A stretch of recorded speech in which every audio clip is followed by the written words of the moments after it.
આગળ સમાચારો તરફ નજર કરીએ તો ભાવનગર મહાનગરપાલિકાની મેયર વરણી બાદ ભાજપમાં આંતરિક અસંતોષની ચર્ચાઓએ જોર પકડ્યું છે।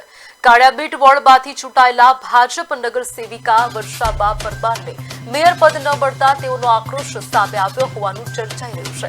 આ મામલે ભાજપ પ્રભારી કમલેશ બિરાણીની હાજરીમાં પક્ષ કાર્યાલય ખાતે ડેમેજ કંટ્રોલ બેઠક પણ યોજાઈ હતી। જો કે શહેર ભાજપ પ્રમુખ કુમારભાઈ શાહે સમગ્ર મામલે કોઈપણ પ્રકારની નારાજગી કે વિવાદ હોવાનો ઇનકાર કર્યો હતો।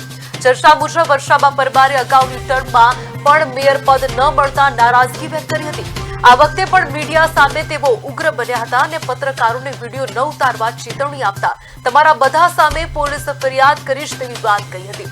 વર્ષાબા પરમારે પોતાનો પક્ષ રજૂ કરતા જણાવ્યું હતું કે તેઓ પોતાના ભાઈના અવસાનના કારણે રજા લેવા આવ્યા હતા, જ્યારે પક્ષના નેતાઓએ પણ મામલાને સામાન્ય મુલાકાત ગણાવી લૂલો બચાવ કરવાનો પ્રયાસ કર્યો હતો।